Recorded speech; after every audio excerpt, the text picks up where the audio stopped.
ఇవాళ ఏదో goal cinema అంటే విద్యార్థులకు ప్రోత్సాహకరంగా ఉన్న ఒక సినిమాకు తీసుకురావడం జరిగింది.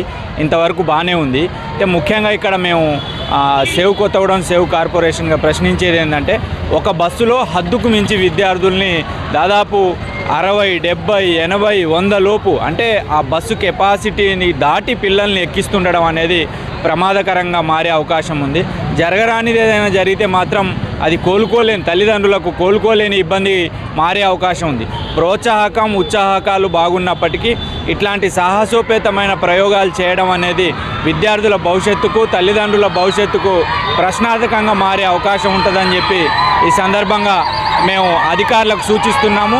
ఇక్కడే కాదు, ప్రైవేటు యాజమాన్యాలు, ప్రైవేటు పాఠశాలలు, స్కూల్స్లో ఉండే బస్సుల నాణ్యత అంటే వాటి కెపాసిటీ ఎంతుంది, విద్యార్థులను ఎంత తీసుకెళ్ళాలి ఏంటనేది కూడా అధికారులు ఎప్పటికప్పుడు పరిశీలించాల్సిన అవసరం ఉందని చెప్పి ఈ సందర్భంగా విజ్ఞప్తి చేస్తూ ఉన్నాం. ఏదైనా ప్రమాదం జరిగితే అధికారులే బాధ్యత వహించాల్సి వస్తుందని చెప్పి ఈ సందర్భంగా హెచ్చరిస్తూ ఉన్నాం.